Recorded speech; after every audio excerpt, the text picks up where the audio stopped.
Blah blah oh. Blah blah oh. Ah. Ahoy, my beautiful audience, and welcome to another episode of Pop Talk. I'm Cody MacDonald, and I'm with the Torontonian actor Michael Lake. Ahoy. How's it going? Oh, not too bad, not too bad. I'm wondering, when do you become a Torontonian? I'm wondering, I've usually always heard the vernacular Torontonian. Torontonian. What was I saying? Trontorian. Torontonian. That's what I meant to say. Sorry. Okay. When do you become that? Like, if So I guess the answer is not yet. Not yet. Okay, fair enough. Fair enough. So long enough to until you can pronounce it well enough. But if you move from Toronto to if you move from somewhere else to Toronto, when do you officially become? Well, I mean, the way I see it is as soon as you move there, you can talk about kind of naturalizing yourself to the city or whatever. But I think Toronto's pretty welcoming in the sense that you kind of just show up and you're one of them. Mm-hmm. All right, fair enough.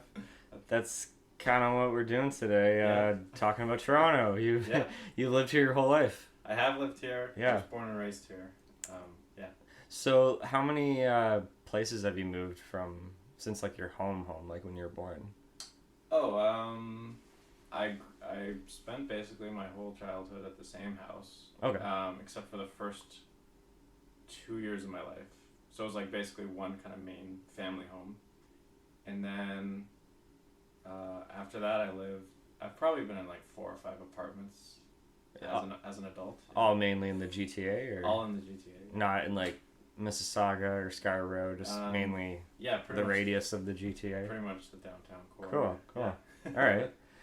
Yeah, it's funny why I wanted to do this topic was because not as of this recording today, but when this is released on the 19th, it's going to be on the 19th of September. Yeah. It's going to be 10 years that I've moved here on the dot.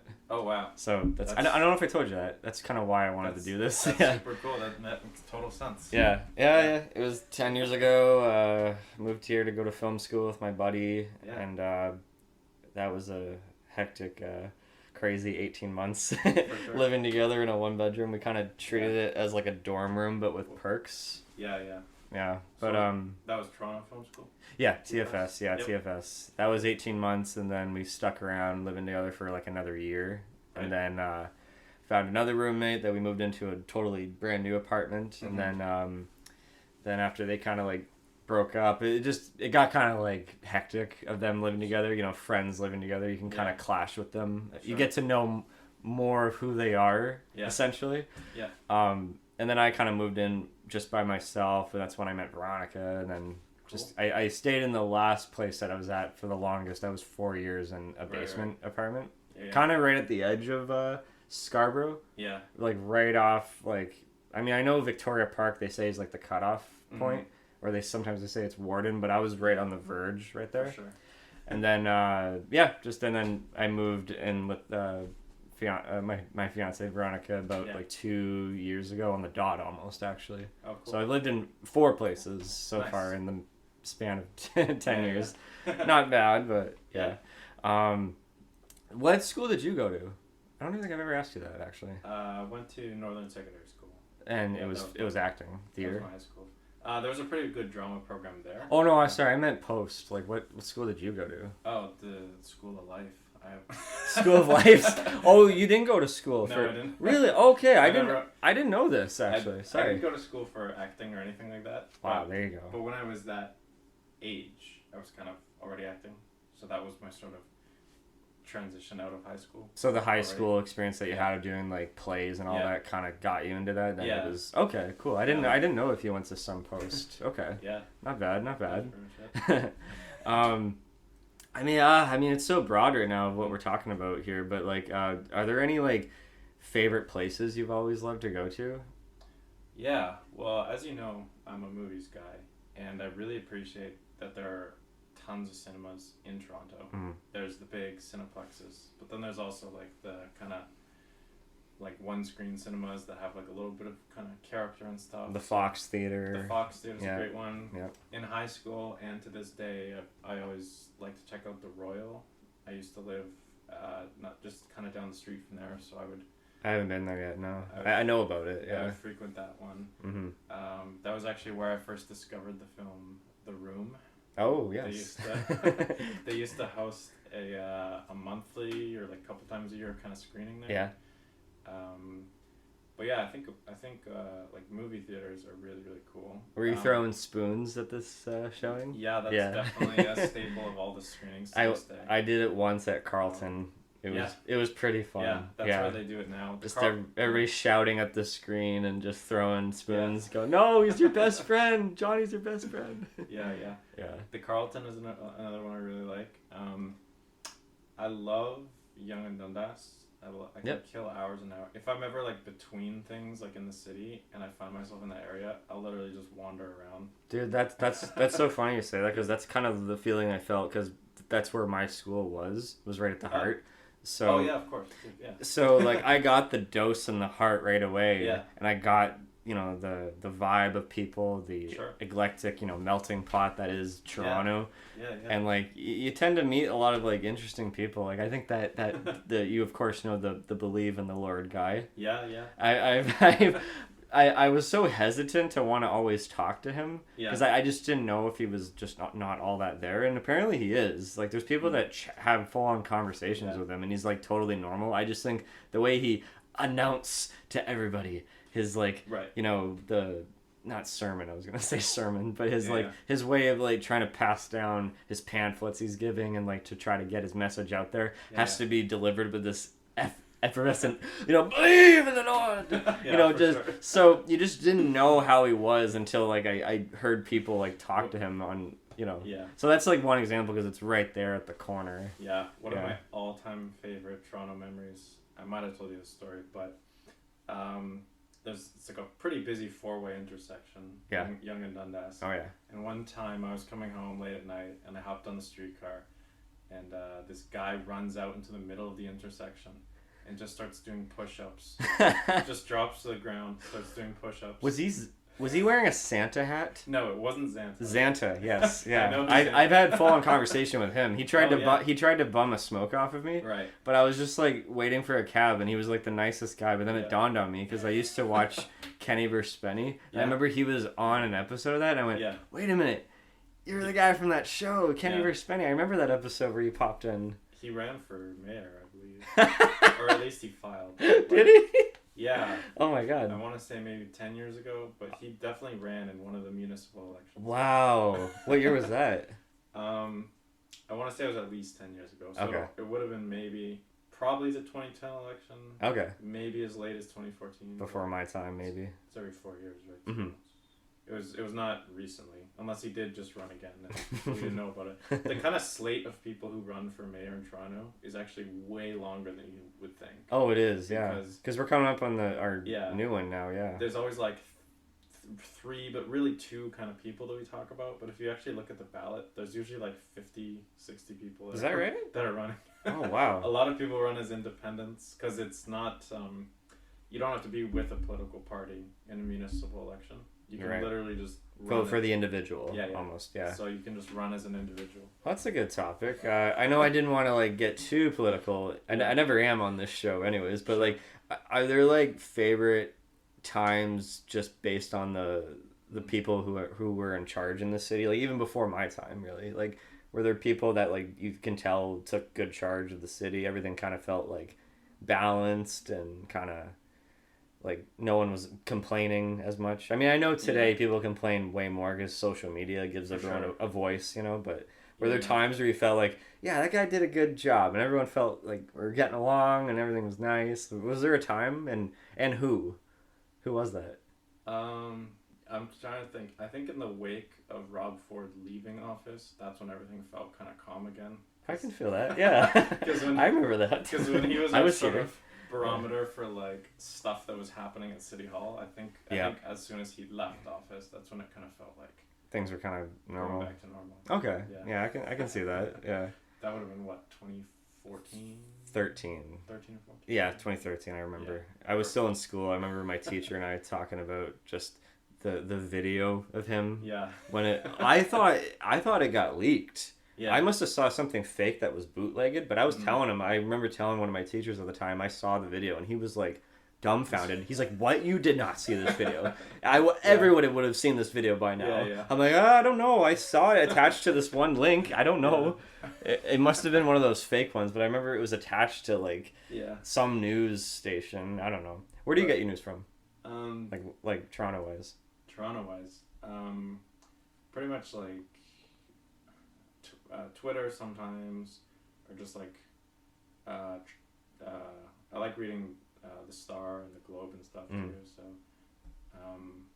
that's pretty much. What about Toronto Blog or TO? Oh yeah, stuff or like Blog that. TO. Yeah, I don't always seek it out, but sometimes I'll like come across an article like in the feed or something like that. So like it's handy.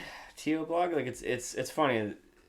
Windsor doesn't have a certain like. Sure. Like I think Blog Windsor would be perfect for them because it's so small. Yeah. It's such a small blue collar city that like little stories can crop up and like people can know little things that happen. Yeah. But since Toronto's so vast, it's just so funny that like this little blog thing covers like the tiniest little minute stuff. Yeah.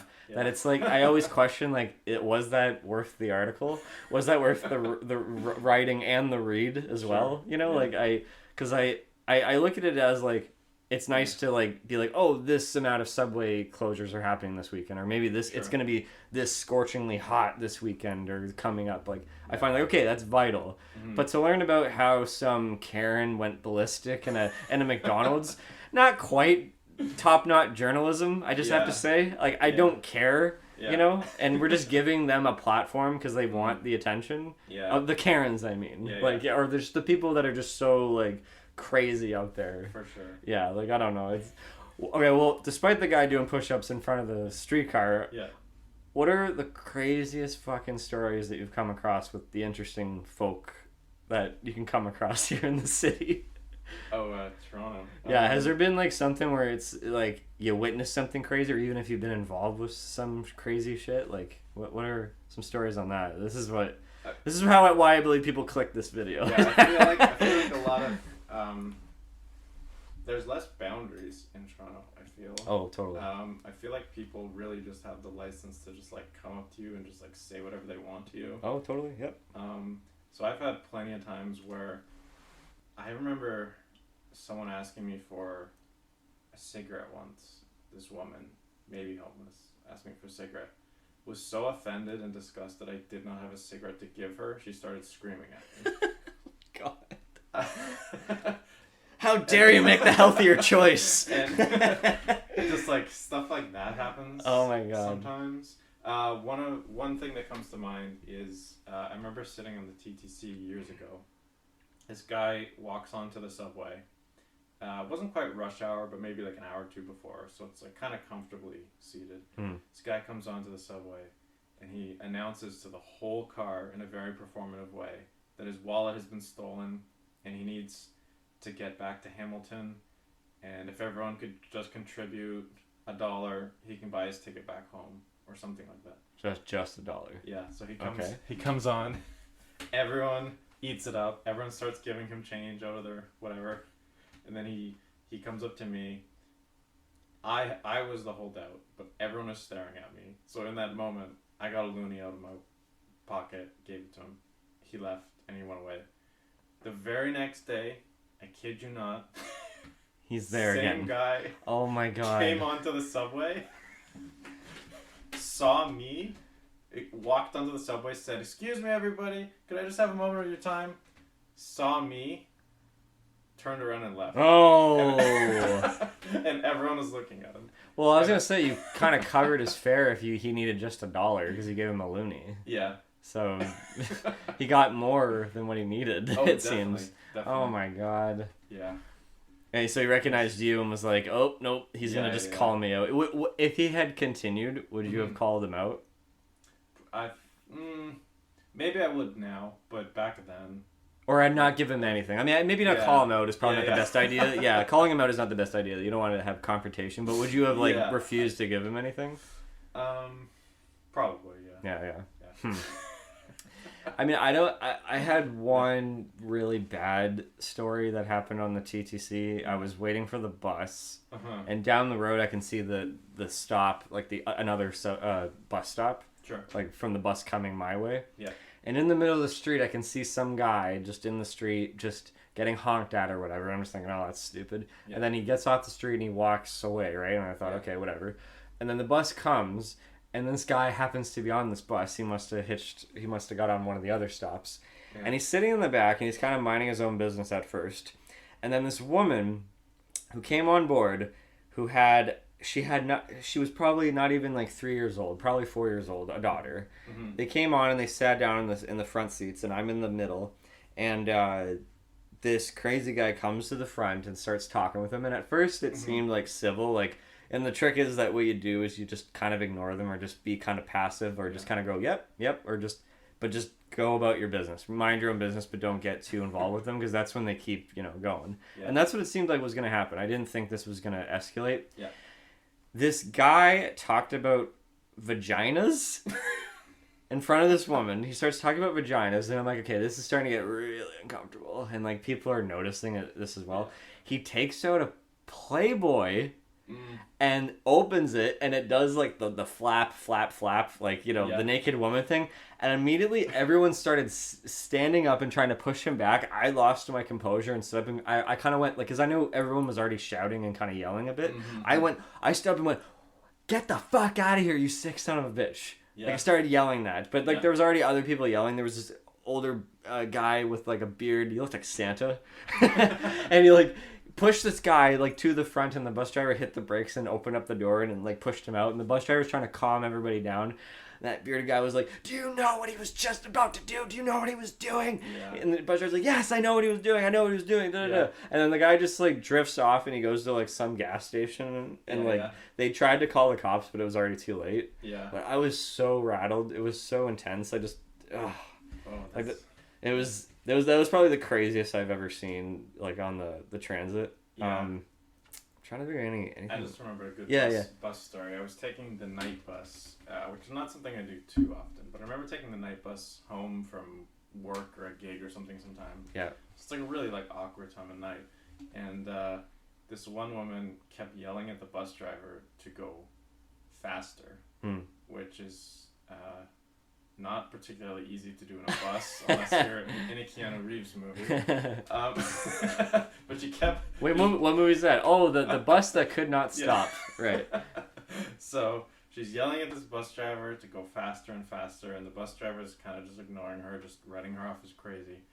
Keeps telling the bus driver, I need to get home. My husband is having an affair, and I'm trying to catch him in the act. Oh.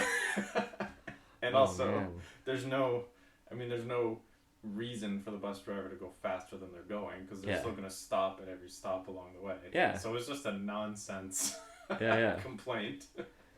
This woman came, she decided, she got so pissed off at the bus driver that she decided she was going to come back, sit down again, and essentially started doing, like, a roast of, like, the bus, and just started pointing at different people and poking fun at them. Wow. Did she say anything about you? She looked at me, and I don't remember, it probably wasn't a particularly brilliantly constructed joke, but she looked at me and she's like, hey, nerdy guy, shouldn't you be at home on Facebook? Out of all things, Facebook. Not gaming, Facebook. Yeah. She seems like the type that only has Facebook. Yeah, maybe. Oh my god, that's funny. I mean, there's been, like, occurrences, like, it usually happens where, like, people mistaken my birthmark for something. I'll tell you 3 little mini stories. Sure. One is a cute story, one is a bad story, and one is the best story ever in terms of my birthmark that I have on my arm. I have a big birthmark on my arm, as you can see. Yeah. So the first story, the cute one, is I was just on the bus, and some little girl was like to their mommy, and I was listening to music, and it was in between songs where it was lower, and I can hear her go to her mom, what is that on his arm? And she went, oh no, shh, that's a boo-boo. That's a boo-boo. I'm like, okay, I know. Don't teach her what a birthmark is, or just say it's a boo-boo. I don't know. Yeah. And then the crazy time was at work. Some customer, she seemed normal at first, and as I was giving her change, she said, what is that disease on your arm? She literally said that, and I lost my, composure a bit. I stared at her with, like, a blank face, and just had, like, this strict look that was forming, and I went, it's not a disease, it's a birthmark. And She went, oh, okay, I'm sorry. Just whatever. Yeah. I should have just took her, like, drink and went, it's the contagious one. Here you go. And rub it all over my arm. And there you go. You, now you fuck. have it. Yeah, now you have it. And then the best story was when I was walking home. It was late at night. And I was on Yonge Street. And it was pretty dead quiet. And then I was passing by this building. Yeah. And some homeless woman... she was like my age, like she was really young, right? And I had a Timmy's card in my pocket. I was using it earlier that day, and I knew there was only like $5-6 left on it. And I just kind of went, you know, she deserves it more than I do, so I gave it to her. She's like, hey, I'm like, hey, do you like Timmy? She's like, oh, I love Timmy so much. I'm like, here you go, this is yours. She's like, oh my god. And then she started rambling on about a bunch of stuff, like, oh my god, they totally rip you off at the convenience store with the extra charge of the debit. Oh, I went to the dollar store and got a bunch of like stuff for the homeless shelter. She just went blah blah blah blah blah rambling, and I'm like trying to wait for my moment where I need to get out of the conversation nicely and politely, because she was nice, right? I just didn't want to be rude. Then a moment that I got my moment to get out, I'm like, okay, well, have a nice day. And she's like, oh, you too, or have a nice night. It was late. Yeah. She's like, I'm like, have a nice night. She's like, oh, you too, brother. And by the way, you have the most awesome tattoo I've ever seen in my life. I'm like, thanks. I'm like, my birthmark got mistaken for a tattoo. That's pretty fucking awesome. That is cool. Yeah. I was born with one. I mean, I'm just trying to think of any like crazy stories. One story that sticks out to my mind as very quintessentially Toronto was, I remember, so we're sitting recording this in my apartment, which I actually moved to. Funnily enough, this is the anniversary of the day I moved to this apartment. Oh, really? Oh, funny. So, wow. I had just moved here from, like, not terribly far, another part of the city, but I just moved here, was just settling in, and I went to the store to grab some things. So I've lived in this neighborhood for like an hour, and I bump into somebody that I know, that I've met like a few times on a film set, and I'm just like, oh, that's cool, you're in my neighborhood, that's fun, I'm gonna like living here, haha. I go to the store, and I come back, and I'm like carrying a bunch of stuff, and somebody starts yelling on the street, hey Mark! And my name isn't Mark, so you know, dear listener, my name is Michael, so they're like, hey Mark, and I'm not paying any attention. So I'm just walking down the street. Hey Mark! It wasn't Tommy Wiseau. But I turn around, and this guy is looking right at me, and he keeps yelling, hey Mark, what's up? And I walk up to him, I'm like carrying my groceries, so I waddle up to him, and I'm like, are you talking to me right now? And he goes, yeah. And I'm like, my name isn't Mark. And he's like, sorry, what's your name again? And I'm like, Michael. And he's like, I'm so sorry, man. I can't believe I forgot that. How you been? And I'm like, I'm all right. How are you? And he's like laughing. He's like shaking his head. He's like, you don't remember me, do you? Now, the thing about me and memory is I generally do remember the people in my life pretty well. Yeah. But I have had so many fleeting interactions, whether it's like film jobs or contract jobs or whatever, where I have met someone and I've spent like an intense amount of time with them for like one day. Right. And then I don't see them again. So this guy is embracing me all warmly, and he's like, so good to see you, man. How are you? And I feel kind of guilty because I'm like, I don't know who this person is. And he's like, you honestly don't remember me, do you? And I'm like, can you give me a hint of where we met? And he's like giving me the third degree, and he's like, I remembered your name. I mean, I kind of got it wrong, but I remembered your name. And then I was like, just tell me, where do I know you from? And he goes, you and I used to smoke crack together. And then he starts laughing, and he says, I don't know you, man. I'm just fucking with your ass. Okay. And I was like, way to break the ice in this neighborhood, right? But I was like, the mental gymnastics of him saying a name that sounded close enough to my own that he could have gotten it wrong. You could mistake a Mark. Mark and Mike, yeah. Mark and Mike. Well, I just thought you looked familiar to this guy he's thinking you were. And that was the thing that creeped me out. I was like, this dude is a brilliant actor, because he was legitimately trying to make me feel guilty for not recognizing him. Oh, wow. And then he was trying to convince me that we'd met each other, and then it was all just a pointless gag, which to me is like kind of a waste of time. Yeah. Oh my god. A true exercise in human interaction. Oh, totally.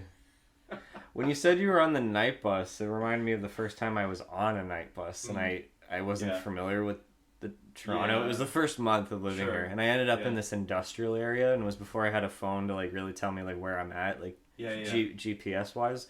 So I ended up like fucking getting like super scared and emotional because I got on the wrong bus, and it looked.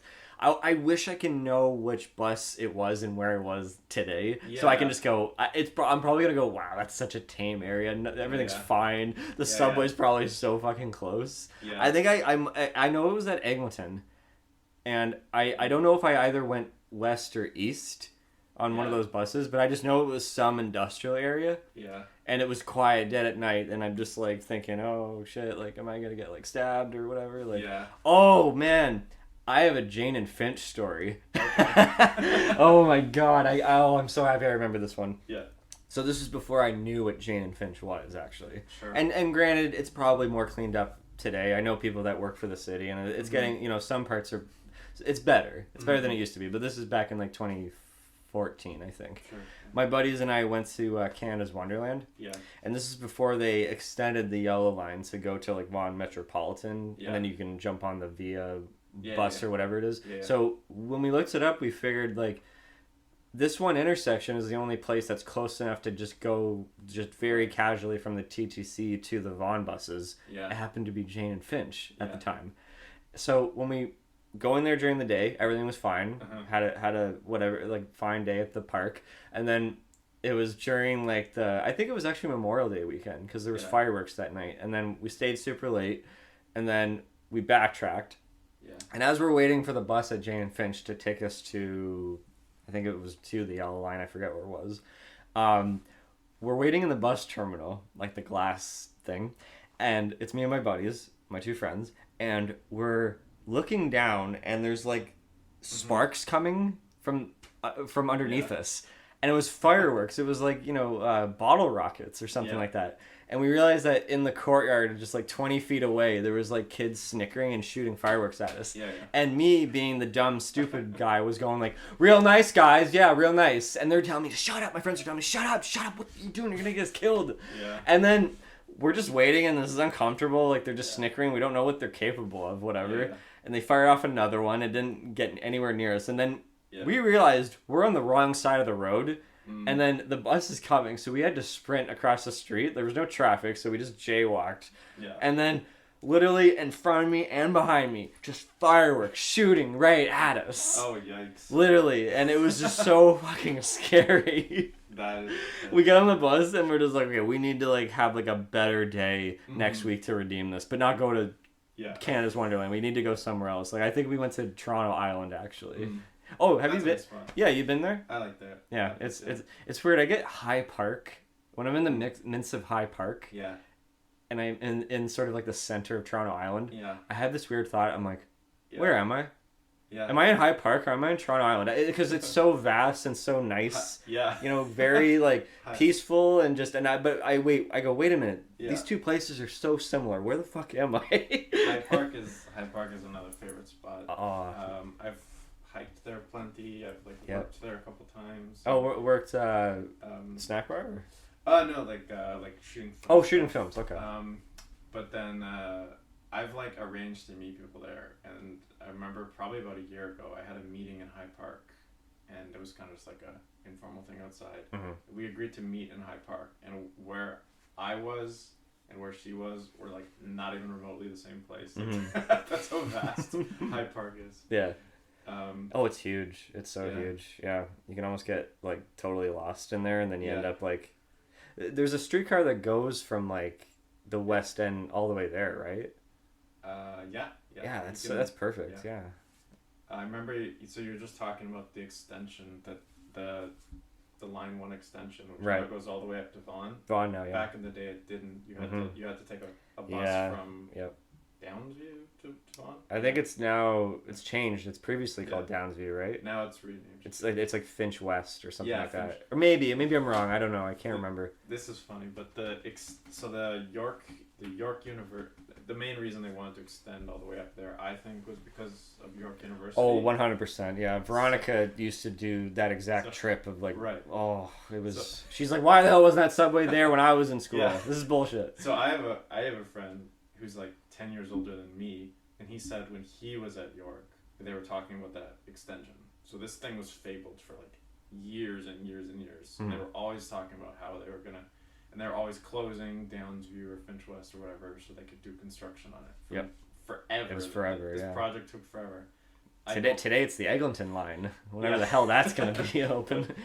I don't remember why, but the exact day that line opened, I was on the subway, and I was taking line 1, and I had to go somewhere north in the city. Yep. And I was taking that line. The very first day that it had ever opened, I was on the train taking that line. Cool. And this is also very quintessentially Toronto. Probably one of the first times it's ever been run. The guy comes on the speaker and says, "We're just experiencing some delays on the line 1 university line." That's when your heart sinks. You're just like, oh God. And I'm like, this is the first day this train has ever been running. Yeah. I don't know. I remember seeing an article that said Toronto is the best place in North America for its transit, and I went, "Oh my God, I don't want to move anywhere else here than that." Like that's a bar that's set pretty low. Then I'm sorry. It's shuttle buses. It's always the worst when that happens. Yeah. Oh my God. They've gotten better in recent years. I remember back in the day, it used to be really, really tough to get on a shuttle bus. Oh, totally. Yeah. But they, at least in my last few trips taking a shuttle bus, it seems like they've gotten them going more frequently. Yeah.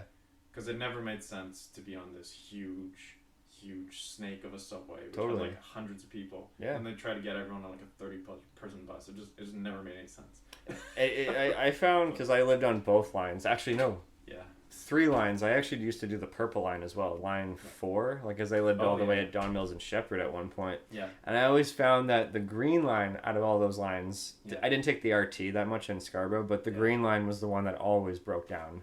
Way more delays, way more shuttle buses had to be like dispatched. It was just like, yellow line, not so much actually. Right. I mean, unless they had to like close like a certain section to upgrade the tracks. Like, okay, so be it. Yeah. I just remembered something. It was just favorite restaurants. I just wanted to bring up a topic on this. Do you have like favorite go-to restaurants in the city? Oh, that's a good one. I really like. I've been going there since I was a kid. I really like Fran's. The kind of like diner, breakfast kind of place. I've been going there since I was a kid. And there's a few of them in the city. I think at least 2 of them are still around. Lakeview Diner. Dundas and Ossington. It's 24-hour place. Has a very eclectic menu. Has all day breakfast and has burgers and sandwiches and stuff like that. But nice. It's great. It's open 24 hours. Oh, awesome. I've been there early in the morning and I've been there in the dead of night, and gained a bit of notoriety because the Best Picture winner, The Shape of Water, was actually filmed there. Oh, cool. Which is really cool because you can as a frequent patron, it's kind of near my old apartment. I recognize very well where the characters were and stuff like that. So that was pretty cool. I was in the Elgin Winter Gardens Theater. Yeah. Seeing that at TIFF for its premiere, which is the same spot that the monster she lived above that theater, and the monster goes in to watch the film, and it was so surreal. This is a rare moment of being in the exact place that I'm watching a film where it was filmed in that exact place. That was unbelievable. Totally, that is really cool. I remember they made this movie, The F Word. Starring Daniel Radcliffe. Yeah, it was called something else before, right? I believe they changed the title. I believe that Canada stuck with the title The F Word, but the international title was something else. Or something like that. That's right. Yeah.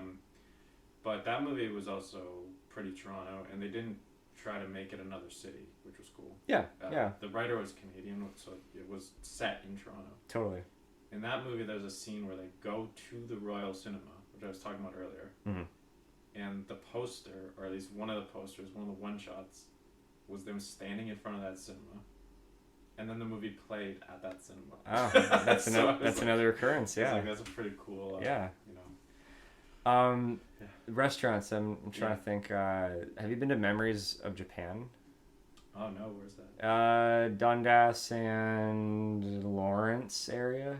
It's right up Dundas. No, not Dundas. Sorry. No. Don Mills and Lawrence, like kind of in between where Eglinton and Don Mills, like where the Science Center's at. Oh, okay. I think it's a little north, but it's before Lawrence.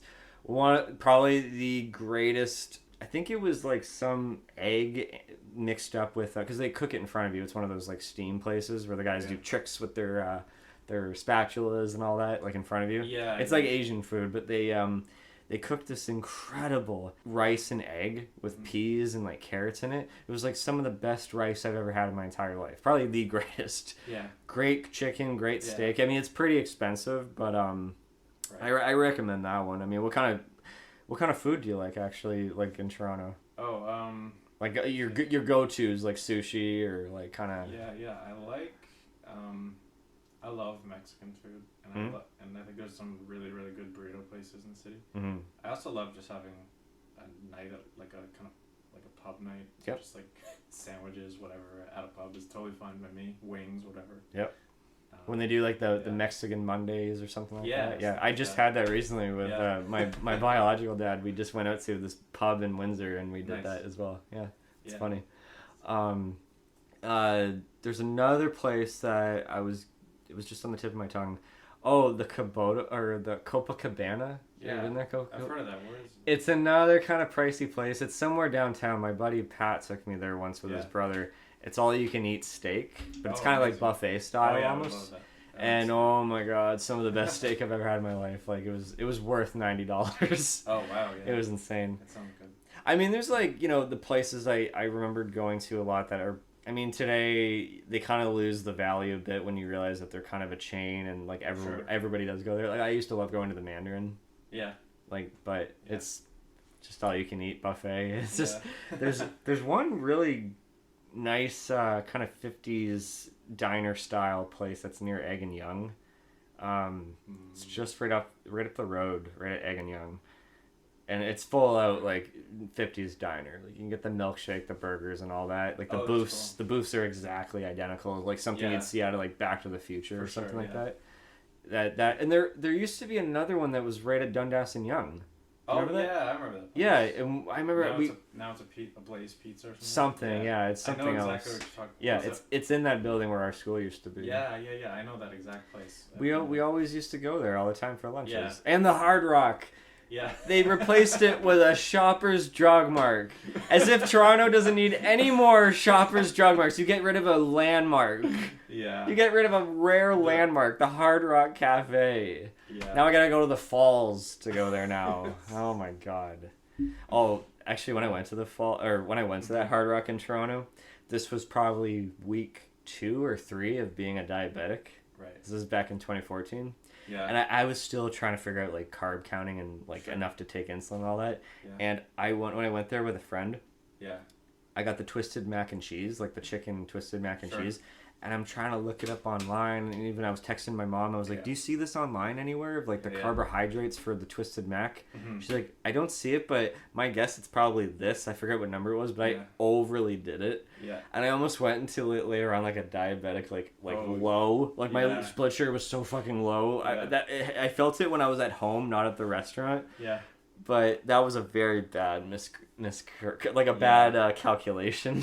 Like it was pretty bad. There used to be a coffee time at Yonge and Lawrence, which I went to all the time as a kid, and I used to belong to this program at the library where we would like literally go out on our break and just go get like coffee or donuts at this coffee time.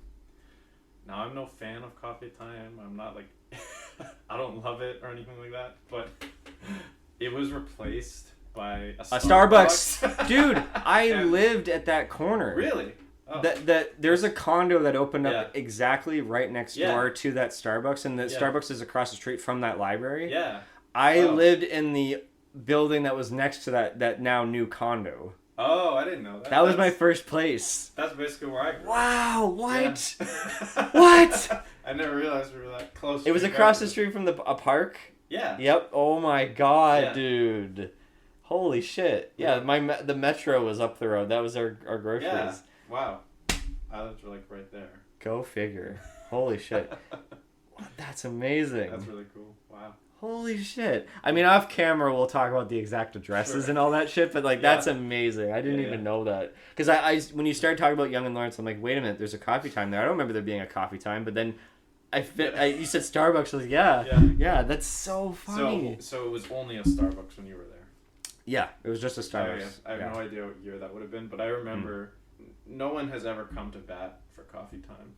Not really. Coffee time. But never went there. When that place closed, everyone was just like, "Oh, they shut down the coffee time, and now it's a Starbucks. Oh, it's a sign of the time, I guess." Yeah, it was just. Did you go to that House of Yan that was down the road on Yonge and Lawrence?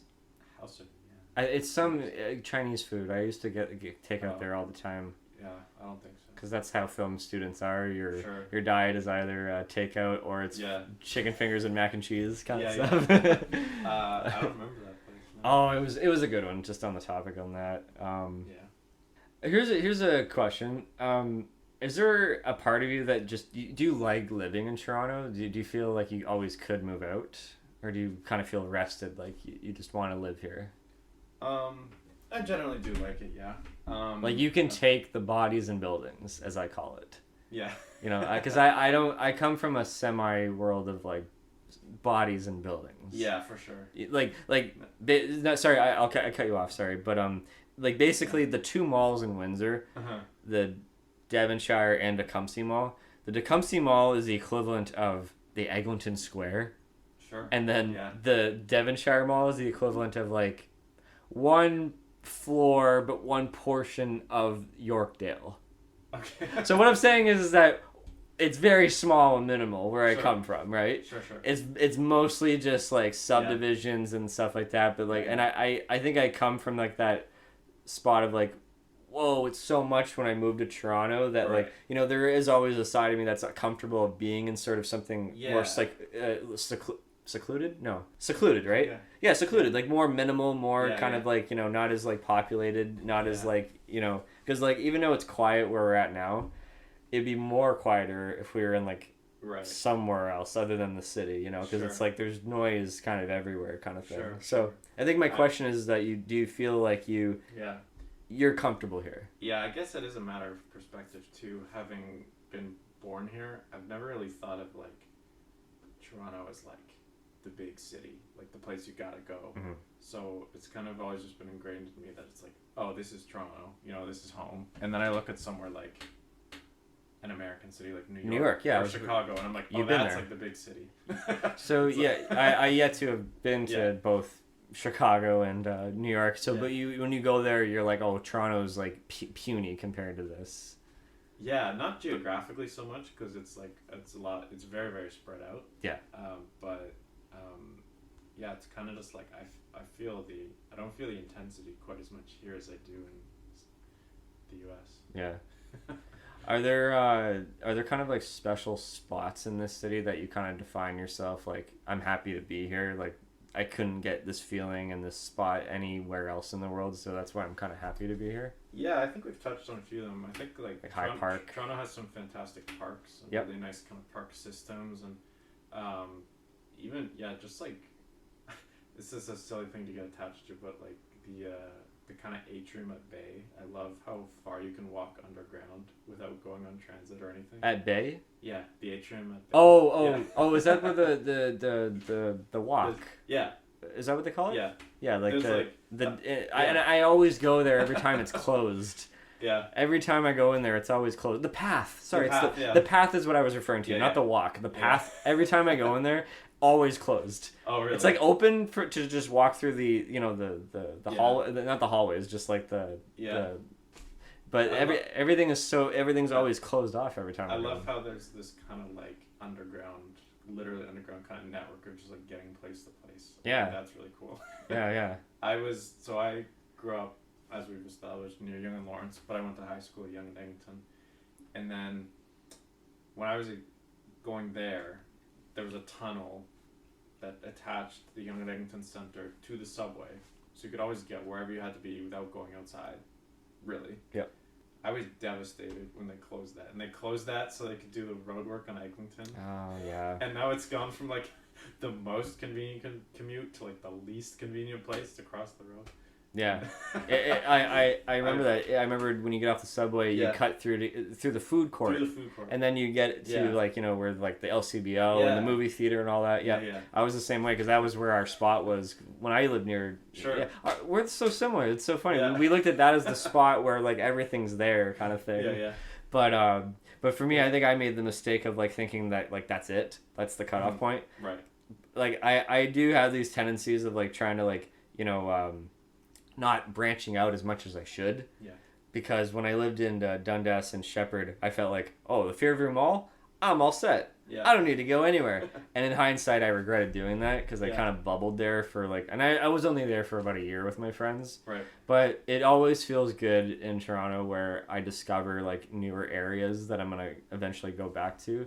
Sure. And I realized, kind of similar to what you just said about just finding like a network and like past, but that's more buildings and all that. I found that like, and I want to know if you've done this, at the Alexander Moore Memorial Park thing that's near Yonge and Lawrence, like across the street, there's like a it's like a garden, and then past there is like some tennis courts, and then there's like a nature trail. Oh yeah. Do you know that you can start there and end up at Vic Park Station if you keep going? And then you can get, before that, you can get to a fork in the road where you can either keep going east to Vic Park, or you can keep going south to the waterfront. Oh, wow. And trust me, I'm not bullshitting this. I've walked those extensively throughout the past 3 years when I discovered it. And it's amazing to think that there's actually like nature trails in this city. Yeah. Like it's so quiet, and then over there is the DVP. Mm-hmm. Like that's mind-blowing to me. That's like incredible. I did not think there was more layers to this city. So I think in the past few years I've just sort of appreciated more of like it's just more than bodies and buildings, as I touched upon. For sure. It's incredible. I really recommend that actually. Yeah. Do you find that you're you enjoy walking? Are you a big walker in the city? Very big walker. Yeah. I got more into it I've always been like I'd walk. I'd just save a few bucks if I can, not taking the TTC and dodging the stress of like potential delays. whenever I get a new address and or like somewhere I have to go, or someone wants me to meet them somewhere, despite being a lifelong Torontonian, there's tons of parts of the city I feel like I've barely explored or touched. Yeah. And I'll always get like a new address, and I'll be like, yeah, your call time, or we're meeting here, or whatever. I'll always think first, oh, I hope I can walk there. And then I'll look it up, and if it's like under an hour, I'll always be like, yeah, I think maybe I'll do that. Yeah. Well, no, I was going to say, I thought you were just going to say that you just leave earlier and then you have time to kind of explore the area to kill time, because the earlier the better, I always say. You can never complain that you're early for something. You always complain if you're late. So, yeah. Yeah, for sure. Yeah. If I have 2 things to do in any given day, and they're at different places, I never feel like I want to go home in the middle of the day. I don't know if you get that too, but I'm always like, okay, well, I'm going to be here, so I'll do that for 2 hours. Then I'm just going to like have to kill time somewhere. So I might as well just wander around. Are you a browser?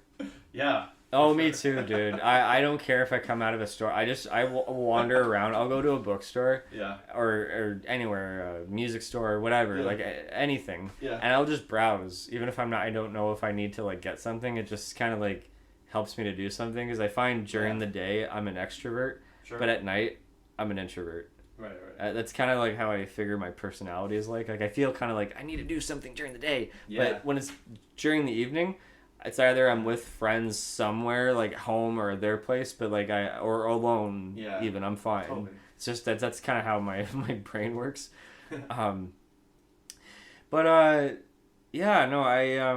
I know I asked you, like, do you feel comfortable, like, you feel like you're good here? I feel like, after 10 years, as we're doing this recording, it's like, I'm very happy with how everything churned out.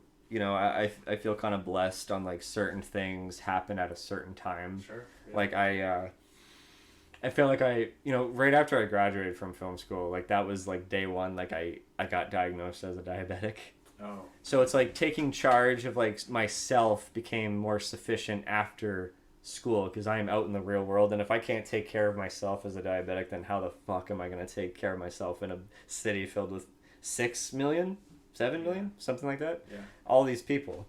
And just the kind of idea of like paying off like my student loan, and like Veronica and I meet Veronica at a time where like, you know, a lot of friends were kind of breaking apart. It was a rough patch for me. It took me a while to kind of get out of there, which walking also helps. Yeah. People, please do it. Nature walks.